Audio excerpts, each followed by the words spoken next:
Greetings and welcome to the Comics Coffee Metal Podcast. I'm your host, Don Cardenas, and today I'm joined by the fantastically talented and extremely busy, I would have to say, or at least someone with an insane amount of awesome credits, who I've chatted a little bit with online and finally have the chance to sit down and have a nice conversation with, and that is the extremely talented Shane Patrick White. Shane, thanks for coming on. Hey, not much. How you doing, Don? I'm again, as it says, before we start recording, I'm glad we can get this organized and all that. I think I've been, I think I floated the idea of you coming on the show probably like at least a year ago, maybe. I don't know. It's been a while. That's how it goes with these things, I was Yeah. like, yeah, that'd be great, and then I forget. I try to keep track of these things of people. Like, I have like 3 different spreadsheets on my Drive folder with like, oh, Ooh. guess to come back to and ask, and I just forget I have that on there. Oh, sure. ADHD for the win. But that's how it goes here. But I'm glad we finally got this all organized and ready to go. And you've been doing a lot of great things with your YouTube channel, Beyond the Process. A lot of great, really fun informational videos, including some interviews with some really awesome people like Gabriel Hardman and Kevin Mellon. And and just looking at your credits, you've worked on not only just like with so many cool characters and so many cool things, like you worked on the Lemmy and Type O negative comics for Z2 Comics. Oh, yeah. You worked on the Printed in Blood Bernie Wrightson book, which was an amazing book. I love Printed in Blood. I got to do their Thing art book when they first started out, and I keep wanting to do another thing with them, and I just never like find the right time frame to get into that. But they do great stuff. But you also work on film, video games, RPGs, more comics. Yeah, a little bit of everything. Yeah, and as someone who tends to like do a little too much of everything, I really appreciate that. I really appreciate that. I'm glad we're simpatico. Because while it can all be under the banner of like art or drawing, it's completely different mindsets. It's completely different attacks, and I'm sure you've varied your styles quite a bit. At the very least, just looking at the previous graphic novels you've done and stuff like that, you switch your styles like seemingly effortlessly, even though I know it's probably not as effortless as you make it seem. It's interesting. I mean, yeah, it always sort of it's always been like an extension of an identity crisis since high school. I think it's like, who am I? What do I do? And why am I here? And I think as humans, we probably have that existential crisis all of our lives. And if you're creative or you have a creative life, it's even more so. So it's an hourly question. Yes. Yeah. That's a really good way of putting it too. It's like the default mode when you're not in the zone of drawing. You're like, why am I doing this? Am I supposed to be doing this? I'm just screwing it all up. And then you're in the zone, and then, rinse and repeat. Exactly. But you've been doing a fantastic job, like just sharing a lot of knowledge and really cool information with your YouTube channel Beyond the Process. And I'd like to talk to you about all this fun stuff you've done, all this amazing work you've done, but we got to do it. First things first. Shane, Comics Coffee Metal, what have you been digging? Holy cow, that's a really big question. Well, let me start off with the comics, since that's the first thing in the order of business. I just finished reading. Well, I had collected about a year or two ago, like most of the Avengers from like issue 16 all the way up to issue 100. Oh wow! And that was it took a lot of time, and it hit my wallet pretty good. But I was dedicated, and I wanted to give it a go. There was something about it that I felt like it's very strange. I'll back up a little bit. I was basically looking at selling off my entire collection. I had about 24 short boxes of books. And I'm like, I just need to get rid of this stuff, because what it was, it wasn't stuff that meant a lot to me. And when I realized that I could actually get rid of it, I was like, oh, hey, I can do this. I can separate myself from my nostalgia, from the love of the past. And I started slowly getting rid of it. And as I was doing that on eBay, I was like, what about this? I could get this on eBay. And so it wasn't working. Like I was Yeah, getting yeah, books coming in, and books were going out, and um, somehow I did win the war a little bit, well, the battle, but not the war. yeah. I got, I think I got rid Well, of 18 boxes, and then I ended up with maybe 6 boxes of of new old stuff. that's But still 12 boxes less. That's not a small amount. And no, if it's stuff that you're like excited to have and like, yes, yes, I think that's more than worth it. I don't have an extensive collection myself. I have Mm. maybe I got those I recently got those the hard plastic short boxes, Oh yeah. and I got maybe, I want to say like, 8 or maybe 12, about 12 of them. Mm. And most of them, like, I don't have like books that are worth anything. Like Oh, if I okay. had a book that was worth anything, that was Saga 1, which I sold, Mm. um to get some money for guitar stuff. um and also the first appearance of Miles Morales, which I sold Mm. to, was it to get guitar stuff? No, I think it was just to offset the cost of my sketchboard for my iPad. Just Okay. because. And because I don't have, there's all the comics I have like a very uh strong like attachment to. No Right. one wants. No one's going to be wanting to spend tons of money on the full run of X-Men 2099. But I Right. love it dearly. Right. And that's perfect for me. Like I'm fine. And Marvel, I don't think Marvel's collected it in decades, so it's like I Mm. can't buy this in a graphic novel format. I need to hold on to this. Right. And so it's a lot of stuff like that. And I was buying single issues from, like, I want to say 2008 to 2016. Mm. So I have a lot of like more, I can't even say current because it's like a decade old now, but like there's just so much stuff that I'm like, people aren't really clamoring for these back issues. Back issues aren't the thing they once were anymore. Right. So I'm like, I don't want to like go around from shop to shop like, hey, you want to give me $20 for this box? Like, it feels like not worth my time. No, But I'm also like, it really I is I not. can't like, they're like some of these things, like I can't really dump these off into like a little library down the block or something. Right. It's like, what do I do with these things? I don't want to throw them out because they're still good comics. It's just like, what do I do?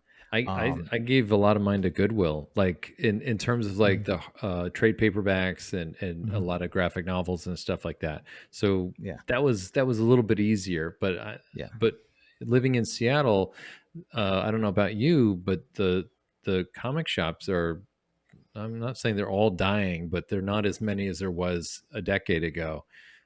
Luckily, I've been friends with two shops that are some of the more successful shops in the area, mhm, which is Arcane Comics and More and Substack Comics up in Linwood. okay, And those guys are just amazing. So I've been sort of, hey, can you sell these books or can we exchange for yeah, credit, but like give me a really bad deal so I don't have yeah, to feel like I need to, use up all this credit. Um, so, so yeah, I mean, yeah, what was interesting about the project was to sort of say, hey, let's go back in time. What was it like, when people were reading these books in the '60s, and how would I have felt if I had grown up in that period? And it was interesting because you were seeing the art and the writing grow uh, exponentially over the months, and then mhm, at some point it sort of plateaus, and when Roy Thomas comes in and starts writing the book, it kind of has this, it gets its pace, yeah, um, so in that regard, it was a nice education. mhm, uh, I like some of the stuff. I love the biggest thing about the Avengers, for me, is John Buscema's covers. They were yes, just yes, some of the best covers in anything. And I'm a big Daredevil fan, and now mhm, I'm reading all the Frank Miller Daredevils. mhm, But those John Buscema covers were just the pinnacle of great comic covers, as well as the Jack Kirby Fantastic Four, which is something I'd like to continue yeah, collecting, but it's very expensive. yeah. I don't know if you've checked out prices, but Occasionally, I get curious about some of these things that were yeah, already ridiculous when I was a kid and early teen in the '90s, and then like yeah, just. yeah, no, no.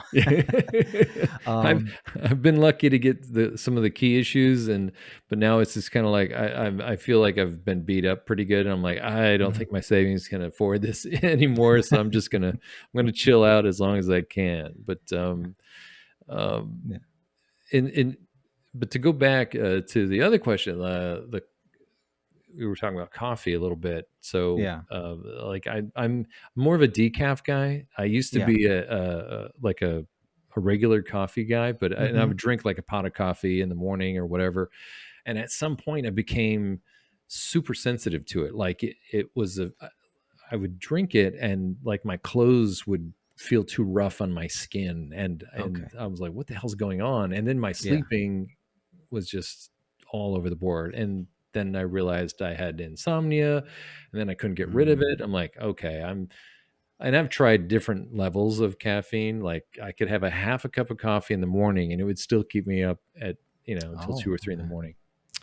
So I was like, okay, I need to switch over. So now I drink mostly Lavazza, and Okay. if I can, I'll get some Illy's, which is, Hmm. another Italian roaster.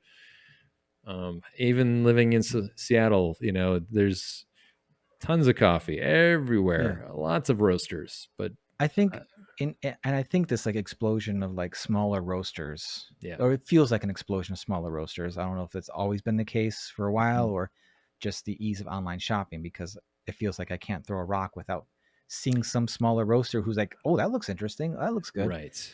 But I feel like also like through just the sheer amount of roasters, like there's a lot more decaf options now. And there's a Yeah, lot yeah. more, and which, when my wife was pregnant, obviously you had to kind of avoid a lot of Mhm. caffeine. Um, and so like, I would, in solidarity, like I would just drink the decaf with her.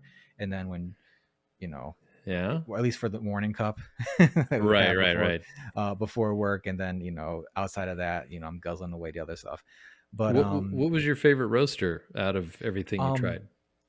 my favorite, and no surprise to any listeners of the show, is Rootless Coffee. They're based out of Flint, Michigan. Mhm. They have a blend called the Damn Fine Blend, um, and it's kind of like their main medium roast. Mhm. And my wife and I, we actually have we're on the subscription service, so we get like a 5 pound bag every like 2 months. Whoa. Because we'll go through a pot, we'll share a pot throughout the whole day, so it's usually about two, 3 normal size cups, or like 2.5 big cups, depending on which mug we, we grab that day each. Wow. And my wife and I, we're both people who like, we could drink coffee. I could drink a coffee right now. It's 10 o'clock here, and I can go to bed. It's fine. Oh, man. But I am waiting for that day to when that's not going to be the case anymore. Because I just feel like it's just going to happen to me. It Right. just, life is going to say, hey, there's one vice you have, coffee, Mhm. that you like your fancy coffee or whatever. Yeah. You're not going to have that anymore. No, thank you. Yeah. I don't know But how old I, you are, but like yeah, as I've gotten older, my vices are kind of like saying, no, no, no, no, we're not going to I'm let you get away I'm with this. I'm looking at the horizon of 42 in a couple weeks. Okay. So uh, Okay. I'm I'm I'm I'm old, but I'm not that old yet. But I'm still old. I feel Right. it. I It, I it, feel the stupid shit I did in my 20s when I thought my body was invincible.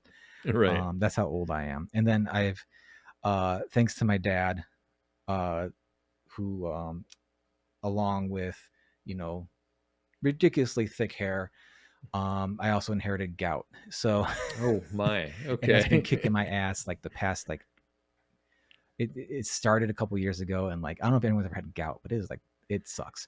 Um, Jeez. it's really more, it's like, yeah, it's painful, but it's also really frustrating because it's like in, like your feet or your knee, and it's like you just can't really do anything. And that, for someone like Whoa. me, it's like I can, if I can like work through pain or something like that, I can be fine.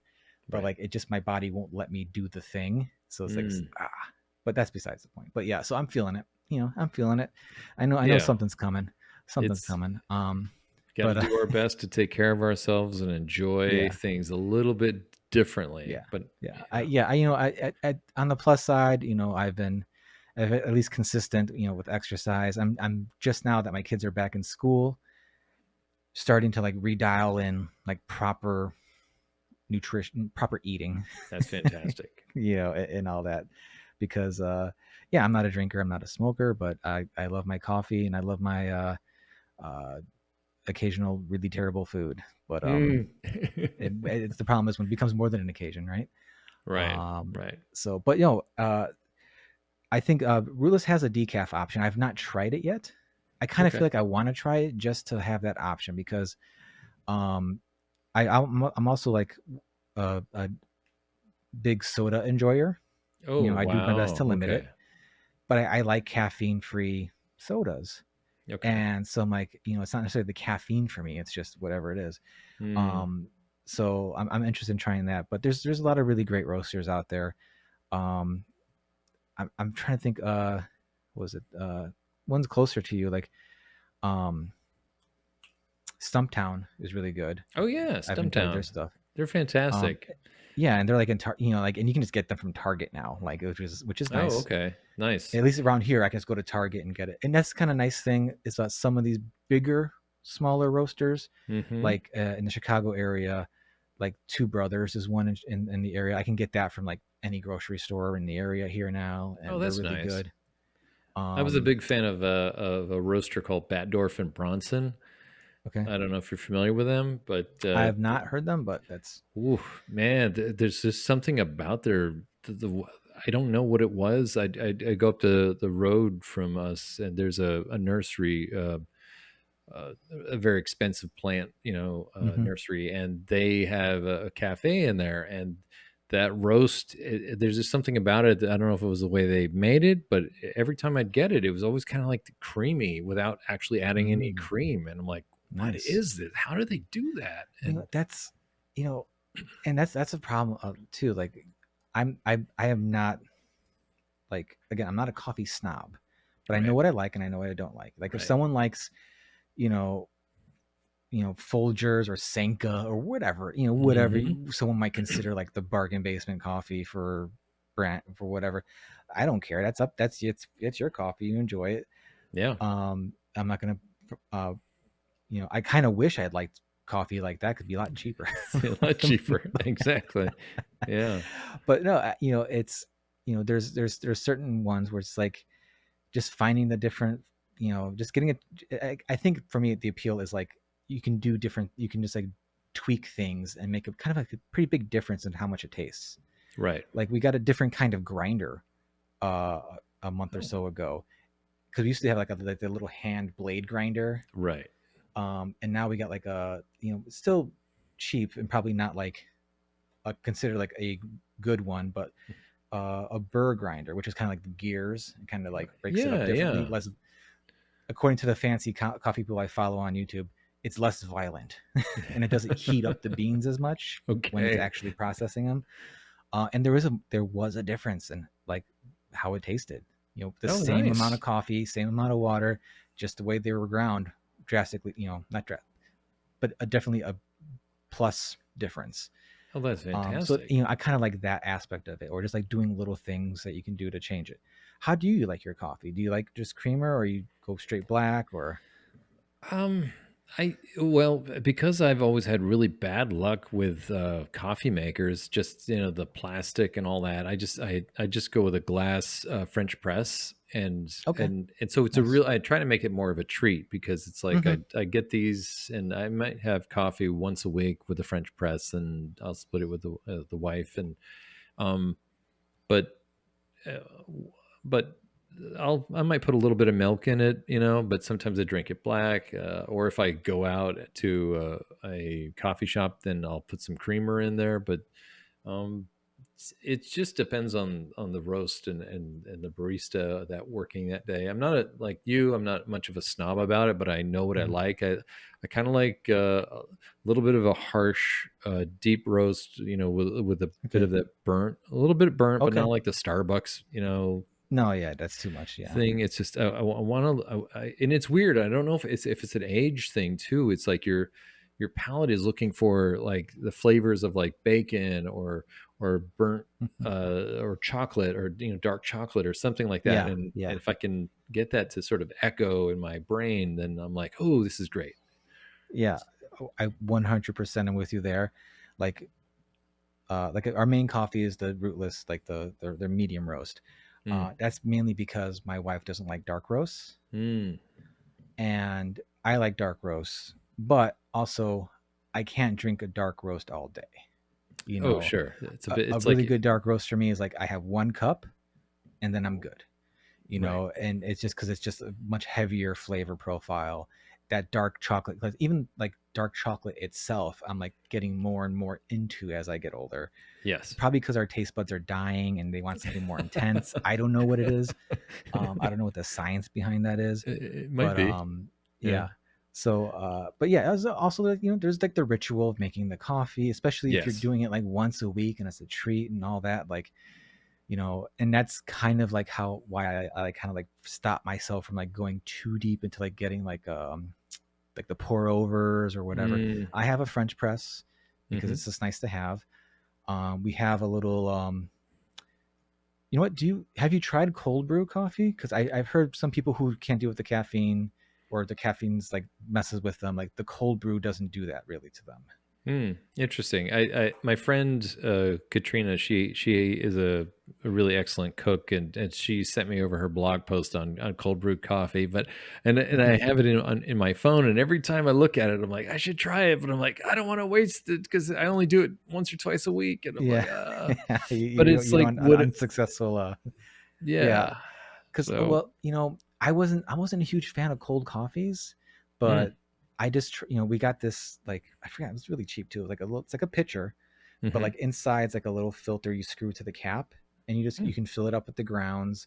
You pour the water in, and you just kind of like shake it up a little bit, and you set it in your refrigerator, and then come back a day later, and it's like wow. nice cold brew coffee, and I'm like okay, and it kind of like turned like it's not something I do all the time, Hmm. but it is like a nice easy way to like have that. So so I was thinking like, and also I've noticed that for me I feel the caffeine more, but not in a bad way. Mm, But okay. like cold brew is definitely something for me, at least it might just be the way we make it. Like I can't have like now. Right. I'll Right. be up way No. too late. But like I don't know what the main difference is because you got to grind it differently if you're doing cold brews too or whatever. Okay. But that's just that. Do you guys grind at home or do you just like buy the pre-ground stuff? No, I try to be a more of a minimalist if I can. As I've gotten older, I think it was also Smart part of move. the reason why I was getting rid of my comics is that I don't want specialty items, and so I'll go Mm-hmm. to the grocery store and grind, because they have the nice grinders and they're fine, fine enough for my palate. And Yeah. so I do that, but we, you know, it's just that we have it so infrequently that I think Mm-hmm. anything that seems like coffee and is good enough roast, then Yeah. that's perfect for us. Um, yeah, yeah. It's just you're looking at at my age, you're looking at the last quarter of your career, and you're like thinking, Mm-hmm. okay, what can I eliminate? What can I live with? And how can I make it the best I can make it? Yeah. You know what I Yeah. mean? So that's kind of where my focus has been, I think, in the last couple of I mean, years. it's a good mindset to have. I think a lot of us should think more often about like, what do I really need Yeah. for all this? I kind of think of like that picture of Jack Kirby's table that goes around every Mm, few months. Like this is all mhm. Jack needed. And it looks like like a murderer's dungeon, even though it it's probably just the bad flash photography and all that. Right, right. But you hear the stories like, oh, he would just sit down there with the baseball game on the radio or whatever and just draw Yeah. all day. And like, yeah, that's I think if that's all we had at our disposal, like I think that's all we would do. But Yeah. I definitely think sometimes to myself when I'm like on my iPad and I have all these brushes and I have all these tools and all these Yep. things, and sometimes I'm just like, I kind of like turn and I look at all at my pens, which seems like I have a lot of pens, but they're all just like it's mostly color markers, but like all my pens are the same Right. pretty much. And I'm just like, why can't I just use you and just just just put this thing away? Right. Um, but then I remember Totally. how much time I save on some of these things. So anyway, Yeah. but I promise one last question about the coffee thing, and then we can move on. Okay. But and that's not even about the coffee. It's like, but you mentioned the caffeine thing kind of messed with you. Is that like all caffeine? Do you find, or is it just like just from the coffee itself? Because you mentioned you do like tea, but I know there's also Yeah. like teas that are pretty Which is mild. interesting because like caffeinated tea doesn't, I don't respond the same way. Hmm. So Mhm. like my go-to, it used to be my go-to if I needed a stimulant to kind of keep me awake, I would go with Lapsang Souchong, which is a smoky Chinese tea, very Okay. smoky. I don't know if there's a peatier, smokier kind of tea out there, but and I'm probably saying it wrong too, so I apologize to any of my Chinese American friends. Um, but I used to drink that, and then I think it started affecting me a little bit too much, and then so I switched to green tea. And so there's a company called Davidson's who Okay. creates amazing tea blends, and you can find them on Amazon. And my favorite teas right now are the cacao nibs. Okay. So it's kind of a chocolate tea because Okay. I'm a chocoholic. Like I really like good quality dark chocolate, Yeah. and I'm drinking a green tea with what's the lemongrass, Okay. and that's those two have caffeine, but they don't affect me in an adverse way. And I have sleep issues, and I've had sleep therapy, and Yeah. I have a whole diatribe on like how to get quality sleep. You know, Yeah. so if I can get 6 to 7 hours a night, that is pretty much the best I can do. So Mm, anything more than that, nice. and for whatever reason, I get really grumpy. I, And I, anything I less than I'm that, I can't. I lose my balance. I run into walls. It's ridiculous. I know it's probably not good. I'm definitely like I think I average like 5 hours of sleep a Mm, night. mm, Um and that's usually fine, but I know I need to get more. So even when I try to get more, mm-hmm. it's like yeah, if I get just a little bit too much, like it just completely throws me off for the rest of the day. And even like naps, if I nap for like a 20-minute nap during the middle of the day, Yeah, I already know it's probably we're gonna tack on 2 hours of me being awake later for some reason. I know And that feeling. maybe that's the caffeine problem for me. It might maybe, be, maybe, might maybe. be. So if that happens, I do my best to like offset that and avoid the caffeine towards the evening. But okay, well, I'm glad you could still like enjoy some caffeinated stuff because sometimes we all It's just need that little bit of a pick me up, but not something that's gonna make you feel like you want to peel off your skin.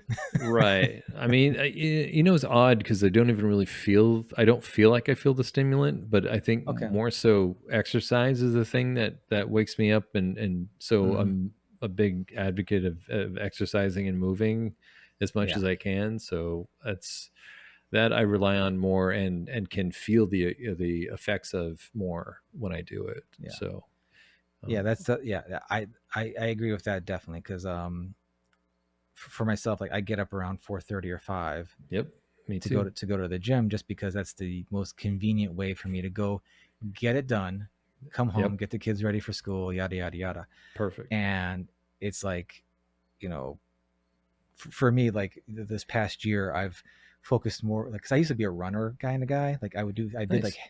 13, 14 half marathons Wow, within a few years span in my 30s and all that, that's like what nice. 5Ks, 10Ks, whatever.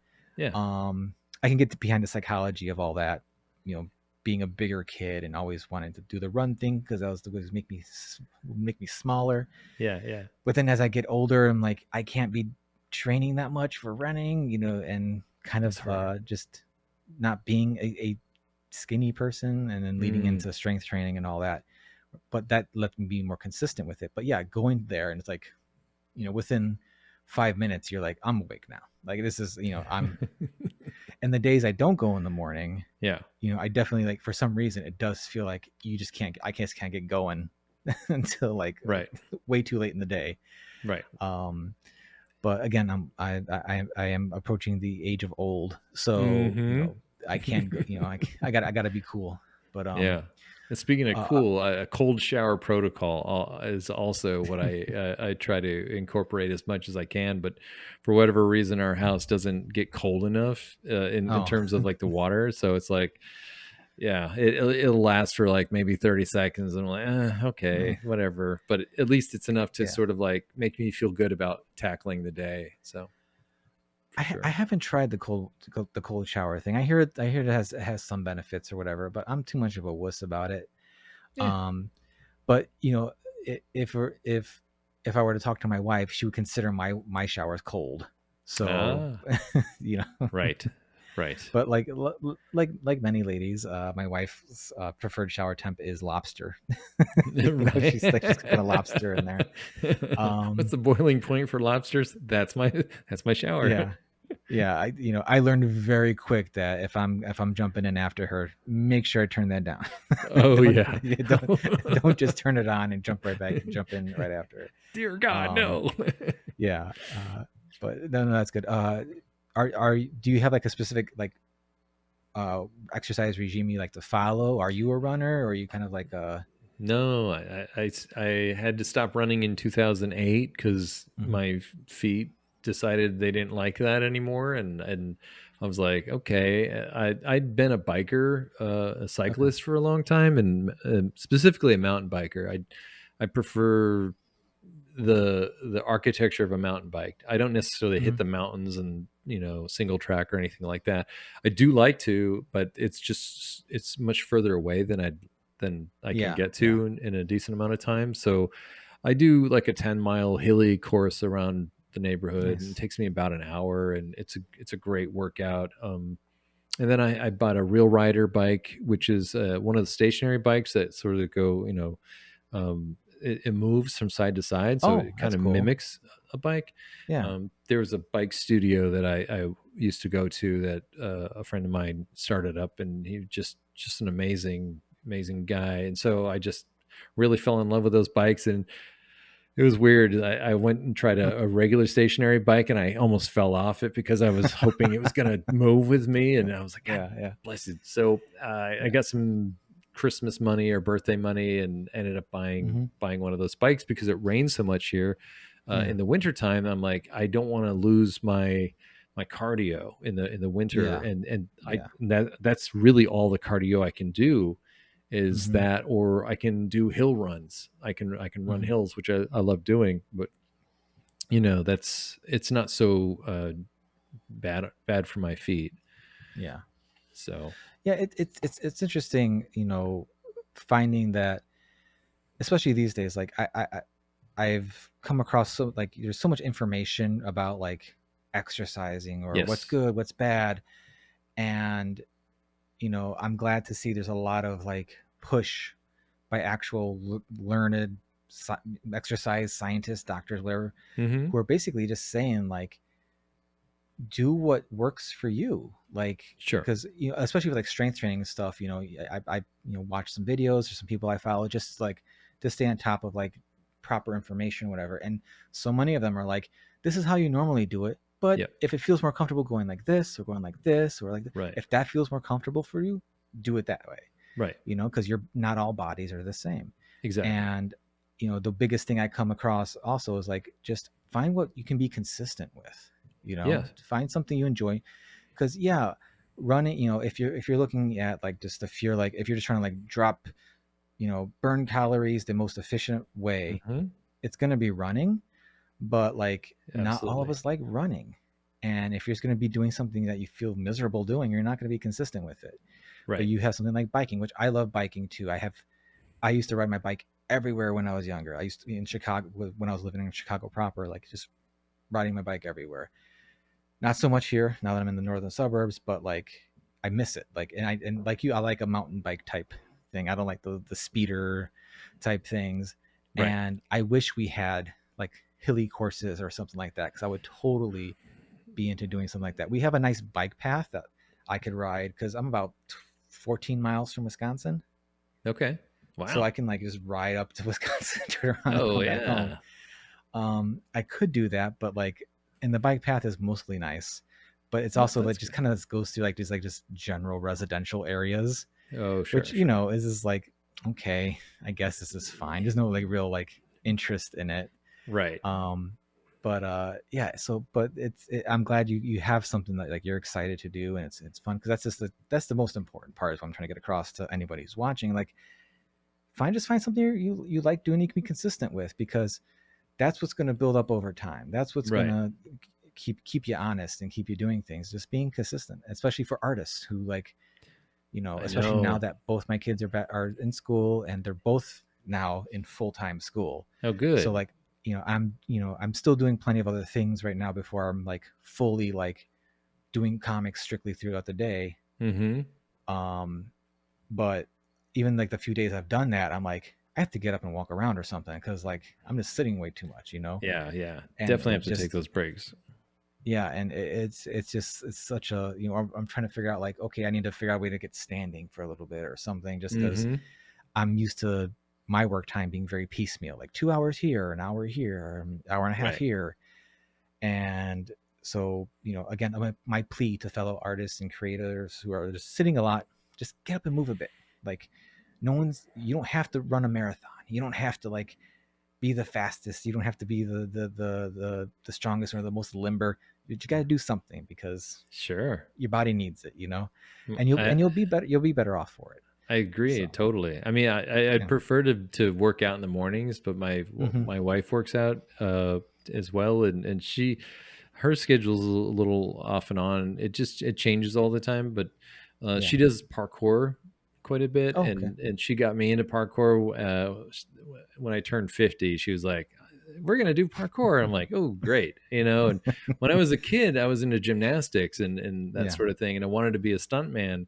And I thought, hey, if I can do flips and all this other stuff with my martial arts, then this is going to Yeah. be great. But I hit a wall with that, not literally, but I actually hit the floor, and that's when I realized I don't think I can do all the backflips. So she signed me up for parkour, and they had a really excellent protocol in terms of like building up to the more difficult and challenging moves. And I did that for a couple of years, kept hurting myself, realized that I have, issues with equilibrium and I get Hmm. vertigo. Okay.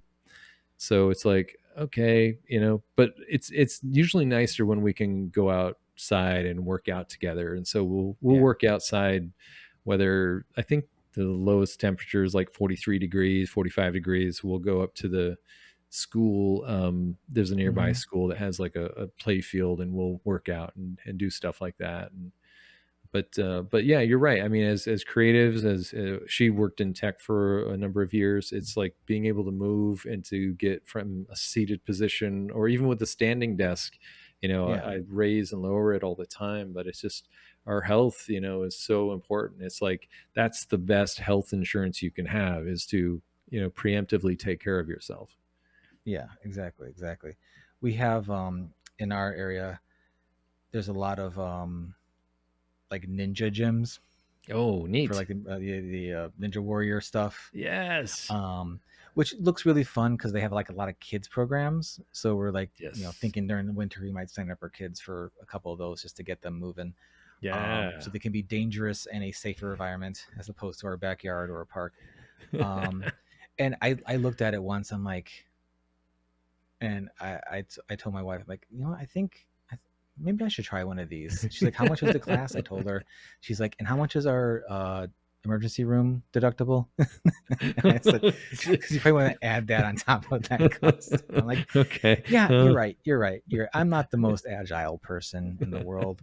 I know what I am. Right. It's fine.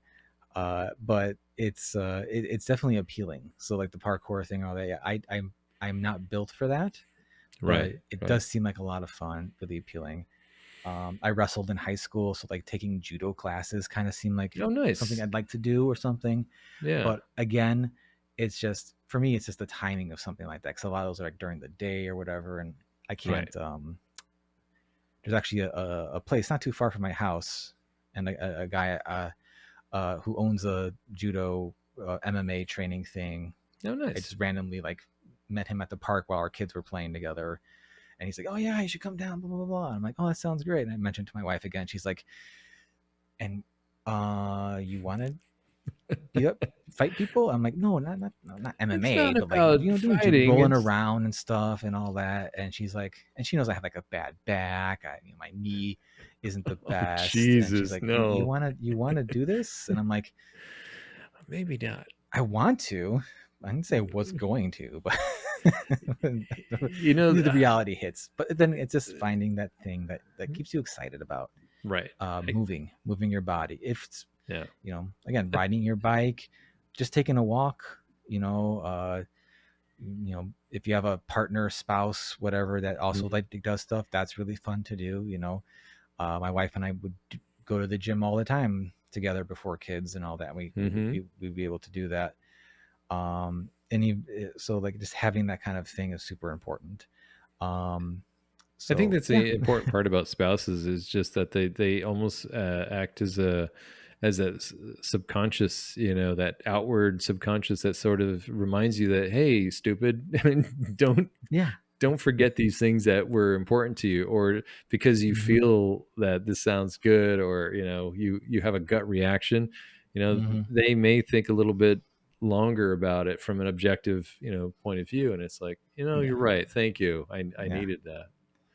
yeah, and they definitely help keep you honest because I'm not speaking for all creative people, but most of us I think are a bit impulsive about certain things, but also very like hard to break when we get into a certain thing, especially if we're creating. Like you don't want to stop. Oh You're in the god, middle no, of the zone or I'm whatever. in the zone. Yeah, I'm in the zone, lady. I can't do this. Right. Um, but yeah, even just something as simple as like, my kids go to different schools, but they're both like my son's basically my son's school is like a half mile away. Hmm. So and I pick him up. So I'm like I was like the first few days he was going there. I'm like I drove up, walked in, grabbed him, whatever came because he's 4. Mm-hmm. And then the other day, my wife was getting ready to go walk to pick up my daughter because that one's a little bit closer. And I'm like, why don't I just walk to school? Like it's like a half mile there, half mile back. It's a mile. Like it's nothing. Like Yeah, and so then like it's just one is like dumb little things. Where it's like, yeah, why don't I just do that to help my body move a little bit there and you do all go. that? And it's all because my spouse was like, here's some common sense. Walk, stretch your legs, do something. You know, That's funny. especially while the weather's nice now and it's Yeah. not snowing. Oh, for sure. Yeah. So Illinois weather is, and Wisconsin weather is not that great. yeah. Well, now that we've told everybody how to live their lives with Perfect. exercise, let's tell them how they should live their lives under the influence of metal. Oh, hell yeah. You mentioned you do enjoy some of the metals, so Some of the metals all of the time. all the Um, metals. yeah, I for the longest time, I did not realize how cool Spotify was, that it was able to dig up all the metal that I grew up with in the 80s, 70s and 80s and 90s. Um, but yeah, and then there was some bands that discovered that I'm like, oh, they only had one album, and that's the one I remembered. And then Yeah. years later, you're like, they have 20 albums. Oh my god! So That's I've got Saxon. Is it Saxon? that's one of them. No, like a band like Pretty Maids out of Okay. Denmark. Uh, have you ever heard of Pretty Maids? They're kind of more power metal. I've heard the name. I have not heard the band. Oh, they're freaking fantastic. There's a thing about, I guess what I learned is some of the stuff that I like are I like, I wouldn't say just prog rock or prog metal overall. Hmm I mean, I uh, Queensryche obviously hmm is really good. Dream Theater was amazing, um, but there's a certain like vocal range too. So are Okay. you familiar with Carl Albert from Vicious Rumors? I can't say I am. No. Okay, so it's like all my favorite vocalists ended up dying way too early. The Oh. guy, like Midnight, the guy from Crimson Glory. Are you familiar with Crimson Glory? Uh. Yes. Yes. Yes. I am. Okay, freaking amazing. Just Yeah. the range is just stellar. But even their songwriting and just the themes that they explored Mhm. were amazing. But like Pretty Maids, the thing about I wish I could remember the vocalist's name. He kind of came back from lung cancer, which is just unheard of. But he has like two vocal ranges where when I was first listening to them in my teens, I thought it was two different vocalists, but he would have Uh, this nice sort of power pop metal. I don't want to say power pop. It's I don't want to reduce it. It's just power metal. And then yeah. he would have this really gruff sound, but it wasn't like Grover or that new metal Yeah. stuff. And it was just like, God blessed, he's got so much range. And, um, but yeah, so Carl Albert of Vicious Rumor had a very similar style. And then when I heard Todd Latore, I think it's Latore. Do you know how to say his I name? think it's Latour. I think it's Latour or something like Okay, that. Latore. Latour maybe. Let's go with But yeah, yeah, Latore. he took over for Jeff Jeff. Tate, right? Right. Well, he toured with Crimson Glory for a little bit Okay. and was going to do, and he could do Midnight. He could Mhm. do that range that Midnight was doing, and it was amazing. Like he's an Yeah. incredible vocalist. So You know, that's right. That's how I heard of them, because when I saw he was the new singer for Queensryche, I'm like, oh, who is this guy? And then you kind of like do that deep dive or whatever into it. yeah, but Yeah, but yeah, yeah, he's there amazing. when he took over for Jeff Tate, I was just like, I'm glad the drama with Queensryche is over because this is just it breathes a whole new life into that group, and I love the work they're doing, and it's nothing not taken away from Jeff Tate's work. I mean, Operation Mindcrime and was an amazing tour. I got to see that they did that album and Empire back to back in one evening, and I had to leave at some point because my head felt like it was going to blow up. It was just too much metal, and I had too good of seats, and I was just like, okay, I feel like shit. Oh, here's the thing.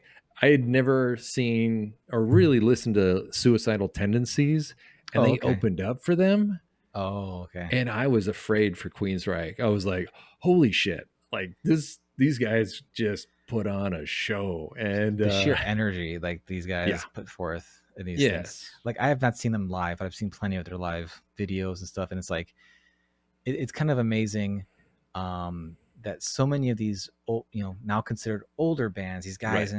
in their 50s, 60s, even 70s, Yeah. mentioning Saxon, like, and they're still putting out like great stuff. Great stuff. Like Saxon's latest album, like you wouldn't know like those guys are Right. past retirement age, I like it's know. insane. I know. I just heard the Flotsam and Jetsam recently, and I'm like, God, they haven't Yeah, changed, or they're just like almost better than yeah, before. And the Megadeth album, like I don't yeah. know. Are you more of a Megadeth fan or a Metallica fan? Listen, from 1996 to about 2001, I was all Metallica all the time. Mm-hmm. I'm a Metallica guy through and through. They are forever cemented as my number one band of all time, even though I rarely listen to them because I've listened to them Interesting. so much in my life. I don't Oh, need sure. to listen to them anymore. I'm starting to get back into it a bit because now with their recent tours Mm-hmm. and just the way technology is now, they're putting pro level song, recordings on their YouTube channel or whatever. So Wow. occasionally, like one will pop up, and I'm like, sure, I'll listen to Wherever I May Roam live, Mm-hmm. for the for whatever reason, just because I haven't in a while and all that. And there's Right. definitely some songs I have that are making their way back into some of my playlists, some of their newer Okay. stuff too, because I'm kind of a fan of all of it, you know. Nice. But Megadeth was a band that whenever like I would say anything disparaging about them or try to make fun of them, it was all just as tongue in cheek, because I really Right. have no ill will towards like all that. It was all just to piss off the Megadeth fan. Like it's just to get their goat. Right. Right. Um, and I like a good number of Megadeth songs. Yeah. Dave's voice isn't really something I can really get into. It had to be after, like, I want to say mid to late 2000s, when his voice kind of like aged down a bit, and it Mm. wasn't so So nasally. It was more of a, right. That's a good point. you know, uh, and so that's where I can kind of like get my way in. Mm-hmm. And if I can get my way in at a certain point of a band, Mm-hmm. I find that I more often than not I'm able to like go back and then appreciate the stuff I wasn't into Okay. more. Nice. So there is definitely a good handful of stuff from Megadeth I like. I will, of course, they're very talented musicians through and through. I think Dave Mustaine has been, you know, just the fact he's alive is a blessing Yeah, for really. him. But also the sheer staggering amount of talented people he's gotten to be in that band for however long Right. is ridiculous. He's such a Like good writer just too. The yeah, range of themes and the yeah, I don't know. There's just something about Megadeth as a whole. I think I feel like there's more range than maybe Metallica. Like Metallica, like they kept grinding down into their sound, yeah, and they just have that sound. And I don't yeah. I don't I know. think yeah, I think the biggest difference between them is just the fact that yeah, Metallica decided to like like let's strip all this away Artifice, and yeah, see what we got left. yeah. And then they really like got they dug into their influences and Mm. like Load and Reload were the albums that got me into Metallica. Oh, interesting. So those were my in. Mm. I think King Nothing was probably the first Metallica song I'm like, oh, okay, I think I like these guys. And Mm. then realizing King Nothing is just kind of like a retreat of Enter Sandman, which is Right. fine. But like, and then kind of going back. So I love like one of my favorite Metallica songs is No Remorse, which is like off their Mm-hmm. first album. Yep. Another one of my favorite songs from Metallica is Dream No More, which is from like one of their not this latest album, but I think the one before that, which Mm. is another song about Cthulhu. Hardwired. But you know, Right. so like I like it all. I like that Metallica has so many different Shades kind of shades. I even like Saint Anger. I like a lot of Saint Anger. sure. I understand the detraction from it. I Mm-hmm. get it. I also understand like I was there, the big Metallica fan with the whole Napster thing, even though sorry, buddy, Lars was right. Um, He was not wrong. That's for sure. is he a dick? Well, that's Maybe a he's a bit whole other arrogant about it or whatever, but that's not what we're talking about here. We're right. talking about was he right about everything, and he was. Yeah. Um, and even the fact though now, like just the fact I think also what really drew me to them is that they were so like just open with everything because even the year Mm-hmm. and a half of life stuff, it's not exactly like as much of an open wound poking as some kind of monster documentary, but like Right. you see stuff where they're not exactly at their best, or there's not a lot of mystique about it. And Right. for me, for Megadeth was like I can see now like where Dave tried to shift off from things or incorporate new and different things, and like I think to get back to my original to the point I was originally trying to make before I made another tangent is Metallica tried to strip away and like what are influences, what can we do? And I think Dave was more like, what can I add to this? Mm. What can I Yeah. do? Like what types of like just even like scales or kind of like can I add to our already technical blistering sound here and kind Right. of move that Yeah. and even when they tried to strip away things you know like with euthanasia or risk which I Mm-hmm. like there's a lot of those both albums I really do like I don't know how they're received by Megadeth fans these days Right. but so I think that's like it's like a different way of how they dug their heels in Mm. and and I can appreciate that and I can respect that just keep pushing keep pushing keep pushing Yeah. and I will always have as nuts as Dave Mustaine gets I will always have some modicum of respect for him just for the fact that he lost the ability to play guitar due to an injury and then motherfucker relearned it Yeah. I That's think he was older than me now and when he had to do that and it's like wow. I would like I granted that's his career, his life or whatever, but like that sheer amount of determination to go do that, Amazing. kudos to you, sir, man. Mind Just blowing. but I yeah, did, so it's interesting. that's my answer to your question. Am I Yeah. Megadeth? No, it's a good answer. I like that.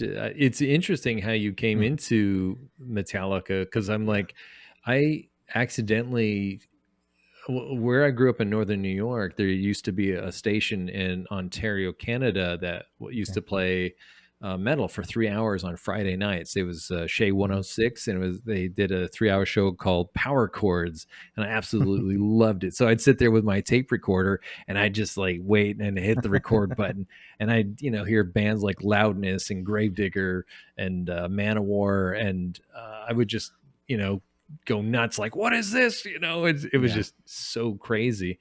But when I didn't catch the name Metallica, but I Mhm. heard I don't know what it was, No Remorse, I think, and I was just like, oh, this is amazing, what is this? Yeah. And I just never found out what it was. And I think it was around that time, I if I saw that other people liked a band, I would be like, I don't like that band, because that was, that teen angst. It's like I'm gonna go find this band no one's ever heard of, and it's gonna be my Yeah, yeah. band. And so that's what I did. I used to, in the back of Kerrang magazine or Hit Parade or whatever, I'd get these. I'd send away for catalogs. They were all like photocopied, and you can get all these cassettes from like, Europe or whatever, and getting with these really obscure bands and T-shirts, and I'm like, yeah, this is my shit, because at that time, going back to the identity thing, you're looking for your own Yeah. identity. What is mine? Yeah. And so I think through that, I tended to really champion the underdog. I'd look Mhm. at bands like yourself. You're like, hey, these guys are just as good as Metallica, or even better than Queensryche in some regard. Mhm. But no one's heard about them in the States, and so that Yeah. I think I think that sort of discovery was what was so unique to our Gen X, upbringing, is that hunting and pecking and trying to find that gem, and amongst all this, slag and dirt or whatever. Yeah, And I kind it's of miss that now. And so when I yeah. found Spotify, I was just like, 4,000 hours of heavy metal later, and I'm like, that was too easy. Like what? It I don't feel like I yeah. earned it. Yeah, this has come up on the show a few times, and it includes comics, like just like the thrill of the hunt. Yes. Sometimes you kind of miss it. Yeah. Do I love the fact that if I could think of a song I heard before in my youth, I just want to hear it one more time or Right. whatever, I can find it easily. Yeah, that's great. It's great that I can just go and do that and whatever. But it's also like yeah, you don't get that thrill of discovery of things. And Yeah. you know, back in the early 2010s, I'd kind of fallen away a bit from metal. Like I was more into like a hard rock Mm-hmm. type of thing, which wasn't surprising now that I think about it, because if I got into metal with Metallica and Load and Mm-hmm. Reload were kind of like along with like Alice in Chains and all that, they made the blueprint for like modern hard rock. Sure. Yeah. Big fat riffs, more singing, stuff like that. More bluesy, like more bluesy type stuff and all that. Right. And I think that's just kind of where I gravitated towards. But I started working at a job where, or a position at the company I was in, where I could basically have my headphones in all day and no one's going to bother Nice. me. Nice. So then I discovered Pandora, Mm. which for the youngins still exists, but it was Spotify before Spotify. And I still Mm-hmm. think their algorithms are better. Um, but that's just maybe just me being old. But that Yeah. really got me back into metal. Like I got into symphonic metal really hard with Oh, them. yeah.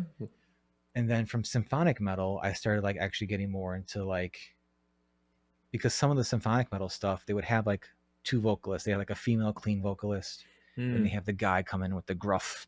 And I was Right. never like the Cookie Monster guy. Yeah. Like occasionally I would be okay with it, but I was never that guy. And Right. then that just kind of like, those harsher vocals eventually like started opening up my ears to other kind of stuff. And I could sit here now and say like I love like so many various types of metal. like Yes. like you mentioned like Queensryche. Yeah, there's definitely Queensryche stuff I love. There's stuff from an old school originator of death metal, like Death, that I like. There's Oh, stuff, yeah. there's Yep. black metal bands I like. There's Euro pop metal bands I like. Mm. I can get down on some baby metal, or I can get down on some Orbit Culture, or my second favorite band of all time is Gojira, Oh, okay. Yeah, I tried listening to who them. the world was introduced to writ large at the Olympics, Oh, um, when they performed that song. Even though most metal people kind of had some sort of like, oh, I heard of them type of right. thing. Um, but you know, I got into them, almost 10 years ago, and they just like skyrocketed into like one of my favorite bands of all time. And Nice. they're very different from Metallica. Right. They have harsh vocals, they have clean vocals, but they play around with space Sure. and dissonance and things like that. Um, but you kind of brought up some bands that are like more of the what I would call this like heavy metal, just like classic heavy metal. Classic heavy metal. Yeah. Stuff like Sax, and just kind of, Right. and there's a couple bands I think you might dig if you don't already dig them already, Hmm. that I think kind of fall in that category. One is Night Demon. Night Demon. Uh, I might have spun them, but I don't They're think. they're fairly pop. They've been around for a while. They're fairly common in a lot of Are lists I they see of like are they like Spin Adrift or in that sort of uh new or Faithful Breath or Skull Fist? I'm not familiar with the last one, but I think was it was it, did you say Spin Adrift or Spirit Adrift? Spin Adrift. Spin Adrift. There's like a new I don't know how to say it. It's like retro classic metal that has sort of Yeah, it's kind of like that, and it even has like kind okay. of like that Yeah. just like sound quality to the Yes. recordings. Yeah. And their singer is also their bass player, and he plays the flying V bass, Oh, which you don't really nice. see anymore, and it's cool just because of that. That's awesome. um and there's another band, Haunt. Haunt. Okay. Not familiar with them. They definitely, at least to my ears, they are definitely in the earlier, like early Judas Priest type Oh, stuff, where interesting. it's still like heavy metal, but very a lot of singing, a lot of like Mm-hmm. more like harmony stuff, and but it's definitely got that vibe and all that. That's cool. And there's like a lot, and there's like a lot of bands like that coming up that are or have been around that Mm-hmm. are getting a lot of traction these days, because that is the good thing about everything being available, is like a lot of people like just they'll end up hearing something they never would have listened to because it was old, That's or true. or whatever it is. I think that And the part of the problem with the algorithm is it does the like. It's almost like the if you like this, then you'll like this yeah, because it is adjacent. And part of the thing about just take the 90s for instance, it was not the best time for heavy metal for no, me anyways, having grown up in the 80s metal era. And yeah, Accept was like the first metal band that I was just like, oh, these guys are amazing. but that's when I started getting into uh,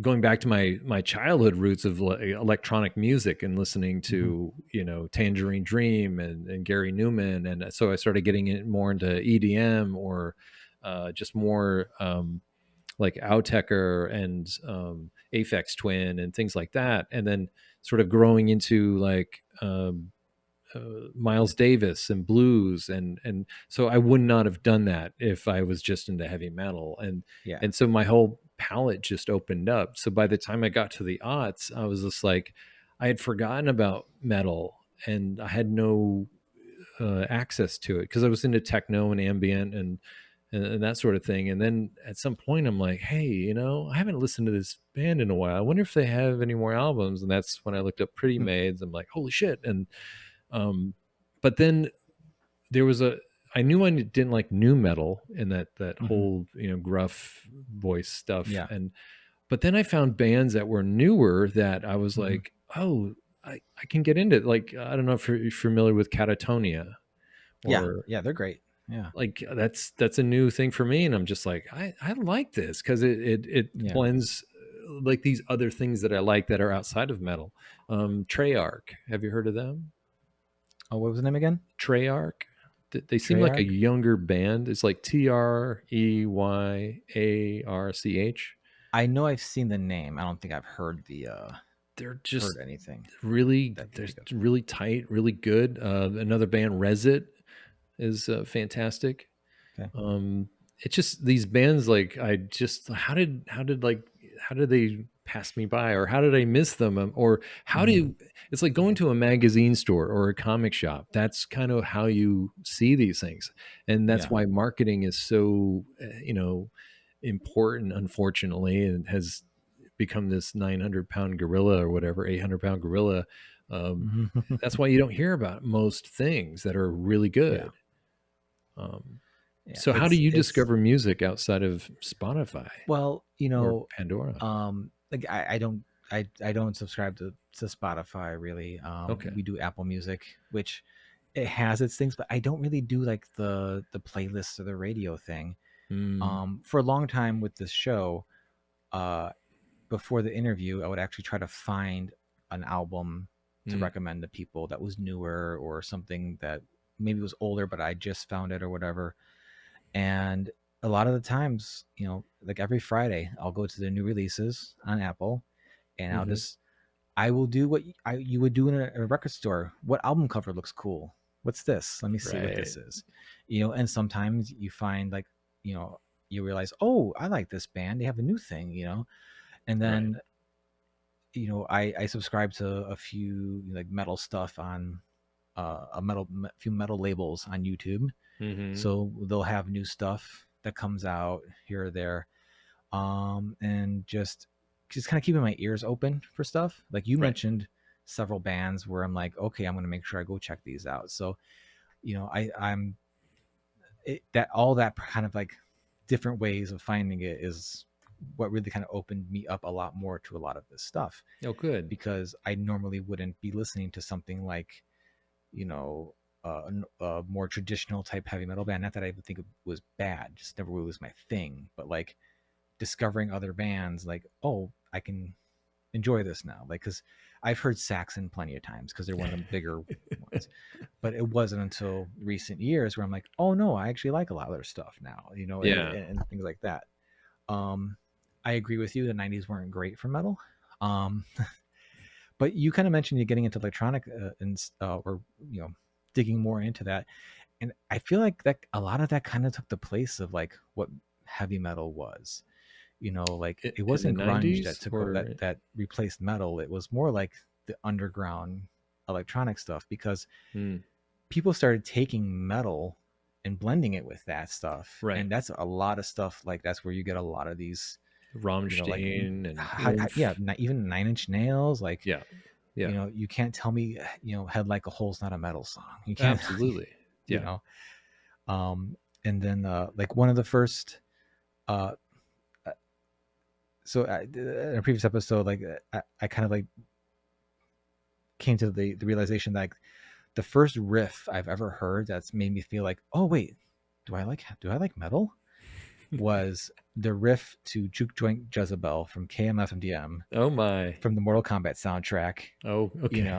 And when that riff starts off, and I'm like, it's like it's such a perfect riff for me, Yeah. like the tone of it, just how it's played, the groove of it, and I'm like, oh, it's kind of like seeing like a scene in a mystery or something like that, where like everything starts fitting together at the end. Like, oh, Right. that's where all that came from. That's why I Yeah. like this kind of groovier stuff.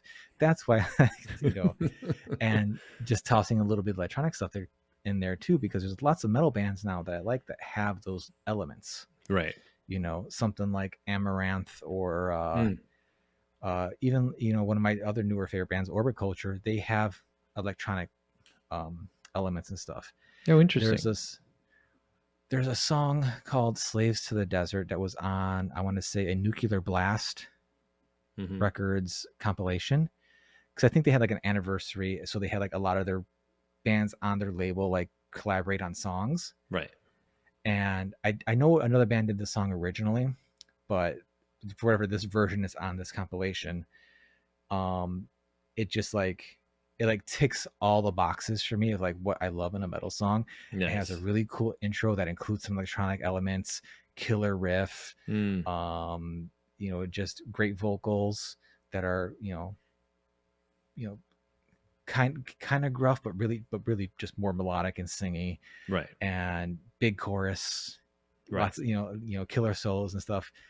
And so I would recommend that to anybody, just because it's old. I think it's from like 2003 or something, but it's just Oh, such cool. a encapsulation of like all the things I like about metal. Nice. you Yeah, and it's um interesting because the production values have changed and gotten better, yeah, and then there's part of me that almost wants some bands to go back and like sort of update or yeah, re-record some of this older stuff. yeah, you really wish some of these guys would just like go, yeah, just, and some people do. I think there's a few bands who did that. Yeah, um like I'm trying to think of. I know they remaster stuff, but I don't know exactly what goes into remastering. In terms of Well, like, the term remaster is like such a, it's like a blanket term kind okay, of for a lot of stuff. What I think a lot of people were hoping for, with a lot of these albums that people like remaster, are a remix, but no hmm, one's really remixing. A few years ago, Metallica started putting out remastered versions of their albums, which right, sound better, but yeah, not necessarily to like, I'm like, oh wow, this is such a different experience hearing right, it like this. And a lot of people were really hoping that the And Justice for All remaster would like, they would turn up the bass finally or whatever on mm, it, but they didn't. They just left it as is, which, is a right, remaster. hmm. There were some Megadeth albums that were remastered in the late 2000s or so that were just terrible. Like they Oh sounded no. worse. And I think Mustaine's been like slowly replacing them. Oh, good, those good. as they go. Um, I know so Testament's some of their yeah, catalog before their new album drops next yeah, spring, I think. yeah. I saw a few of those pop up. And speaking of a band that's, quote unquote older but still putting out amazing I work, like love their just stuff. insane, insane. Absolutely. Um, And what would you Overkill say is, yeah? is another What one. would you Sorry. say is like the heaviest band you like go to? Heaviest band? Boy. I know we all have different interpretations of what heavy means, Yeah, you but like, started I guess most aggressive, most like, most you know, aggressive. Boy, that's a really great question, to be honest. I mean, because like if you go with like heavy, just in terms of heavy, like Candlemass used to be kind of heavy in terms of mhm, it's just so dark, yeah. um and the early Candlemass stuff I really enjoyed, but like heavy, aggressive, just like I want to break shit kind of stuff. um Yeah, yeah, hmm Overkill's pretty is up there, and that was a band that really kind of I had to warm up to it. Like when I first got their second album, I didn't like it at all, and I'm like, ah, boy, I feel like I don't know, got a stinker here, and I kept listening to it, and then it's one of those things. It's like it kept as the more I listened to it, the more it really got into my bones, and it was the first yeah. metal concert I saw, which was Overkill, Motorhead, and Slayer, and Oh wow, that was that's just, an experience. yeah, I get cold chills just thinking about it because it's like is a small club in Pittsburgh, and it was on a Sunday, and so uh, Lemmy gets on stage and he's like, what do I gotta do to get a bottle of booze in this town? And before the end of his first song, Ace of Spades, somebody brought up a thing of Jack Daniels. I'm like, well, because in Pittsburgh all the state Yeah. stores were closed, and that's the only way you can Oh, get alcohol. And it was amazing. Just I think because of and I cannot believe I'm blanking on his name, the singer of Overkill. Um, oh. he Blitz, Bobby Blitz, I think is his Yeah, name. yeah, yeah. I kept Um, wanting to say Blay Leap. That's not right. That's a right. different guy. But yeah, just the writing and the harshness, that sort of New Jersey, I Hmm. don't give a fuck about anything kind of thing. I don't know. They just keep delivering really solid stuff, and I love their catalog. And part of me is like, it's not my, it doesn't. it's not my comfort metal, I guess, if Hmm. if there's such a thing. I think like Testament or is more comfort thrash, which is kind of strange. But Overkill is just like, I want to break shit kind of stuff. Yeah. Yeah. No, I get. I like that term, comfort thrash. I'm gonna steal that. That's a good one. Um, What about you? yeah. Oh, for me, oh, God. How would I pick this most aggressive? Because there's some crazy shit. I want to say, I guess on a regular, probably the most like harshest, most aggressive stuff I listen to is probably Orbit Culture, but Okay. they have a lot of mixing of like, because their low growl harsh vocals are very low and growly, but Mm-hmm. he also sings in a lot of parts, and his singing is very much Justice era James Hetfield snarl. Like it sounds a lot like that, and it's definitely Right. an influence they have, Right. um and but that's like also like my jam. But they Okay. have like definitely big fat groovy riffs and Mm. stuff. There's always like they kind of have a semi formula for some songs where they'll get to the end, it'll kind of fade out. There'll be like a simple melody, either like a guitar melody or like a Mm-hmm. piano thing, and they're just gonna come in with some this big breakdown riff that's gonna make you want to like you know kick down a brick wall or whatever. And Yeah. um Yeah. and I'm a sucker for it. There's just certain things I'm really a sucker for in metal. It's something like a build up to a big groovy riff. Right. um Right. and especially in thrash, where like you play the riff, you got the double bass going, and then you play the riff again, but you're doing it at halftime now with the Mm-hmm. drums. Mm-hmm. It's just that instantly, oh yeah, that's the stuff. um Yeah, yeah. It hits that animal or cortex in your brain. yeah, yeah, or like things are blazing around. You get a killer solo, and then like, Mm. and right after the solo, it's just the bass and the drums doing like a little fill or something, or Mm-hmm. like a little like whatever to kind of like kick everybody back into like the next chorus or whatever. It's Right. just those little things that I wouldn't call them tropes or anything. It's just like hallmarks of the stuff I like. Yeah, exactly. The Um, framework. I mean, I yeah. think that's the thing about Overkill is that it was the first band that I actually heard the bass. Like in most cases, Yeah. I Yeah. cannot, it doesn't register for me. But when they just start digging in, I was like, God damn! Now I understand like the group, the dynamic, and they made it. Everything sounded distinct, and yet it all worked Yeah. together, and that's what I like. When you said harsh band, it's interesting because like I've been listening to Warbringer and Trivium, and Trivium Okay. is strange because they do some really really rough vocals, and it's almost to the edge of my like, I don't know if I like this, but then they have some Hmm. melodic stuff too. I'm like, wow, is it too vocal? I don't know if there's two Yeah. vocalists in that group. No, no, it's all why am I forgetting his name? Matthew Heafy. Um it's all him. He's definitely He's got range. uh because especially during the pandemic and all that, he kind of leaned into like Twitch streaming stuff and Okay. playing because they couldn't tour or whatever. Okay. And he really like would talk, he and I don't know if he talked about this beforehand or not, but like he was very open about the fact that the way he would scream when he was younger, like it killed his voice.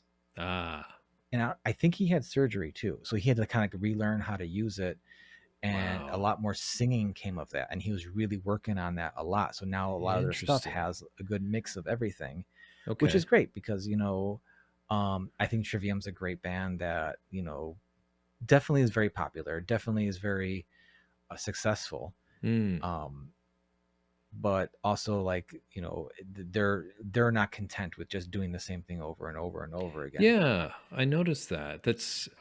I got respect for them, and they're I'm warming up to them, and it's Hmm. kind of like they'll catch me off guard. I'm like, who? And I have to look. I'm like, oh, it's them. I'm like, okay, Yeah, yeah. that's great. Yeah. And they have a lot of albums that were like they just have like kind of like different vibes, different like, Yeah, so it's not as drastic as like Metallica's switch from like Justice, and then you listen to Load, but it's right. definitely like, okay, you can tell they were definitely going in a different way, and it's a band full of really talented musicians Mm, who can play their asses off and all that.